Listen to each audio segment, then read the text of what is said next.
Let's now take a look at the default width. Apparently, the p tag is much wider than the span tag. The p tag is as wide as the browser window, but the span tag is only as wide as its content. If we add more content into the span tag will become wider. So now, take out your notebook and pen again, because you've got another very important note to take down. The default width of inline tag is the same as its contents. Wider contents mean a wider inline tag.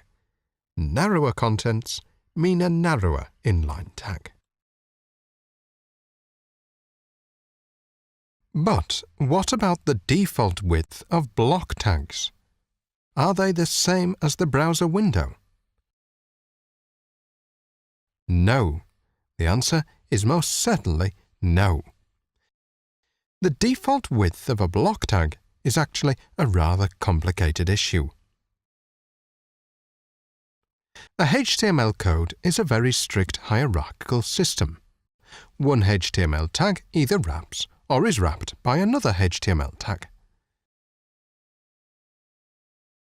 Therefore, we can use the parent tag, grandparent tag, child tag, and grandchild tag to describe the relationship among all HTML tags in one HTML file. A parent tag is particularly important.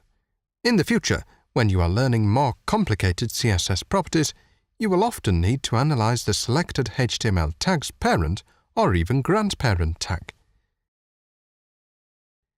In the program we are using, the p tag is directly and immediately wrapped inside the body tag. In this case, the p tag's parent tag is the body tag. The default width of a block tag is decided by its parent tag.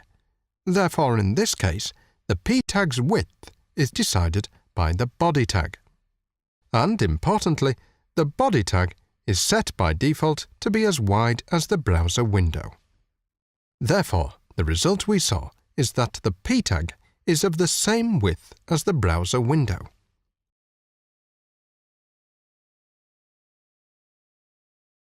If we wrap the p tag inside another block tag, such as div, then the body tag will become the p tag's grandparent tag, not the parent tag.